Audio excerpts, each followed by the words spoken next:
தினம் ஒரு தியானம். உன் பாளையம் சுத்தமாயிருக்க கடவது. உபாகமம் அதிகாரம் 23 வசனம் 14. உன் தேவனாகிய கர்த்தர் உன்னை இரட்சிக்கவும் உன் சத்துருக்களை உனக்கு ஒப்பு கொடுக்கவும் உன் பாளையத்துக்குள்ளே உலாவிக் கொண்டிருக்கிறார். ஆகையால் அவர் உன்னிடத்தில் அசுசியான காரியத்தை கண்டு உன்னை விட்டு போகாதபடிக்கு உன் பாளையம் சுத்தமாயிருக்க கடவது.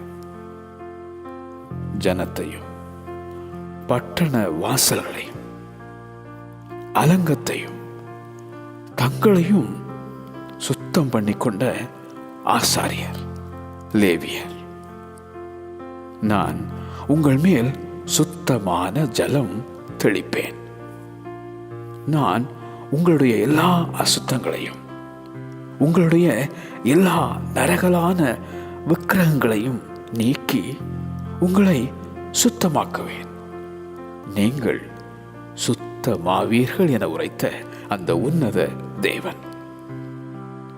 எனக்கு சித்தம் உண்டு, நீ சுத்தமாகு என்றார் இயேசு. சுத்தம் விரும்பும் சுத்த ஜோதி அவர். உன் பாளையம் சுத்தமாயிருக்க கடவது. உன் பாளையம் சுத்தமாய் இருக்க கடவது. ஆமென்.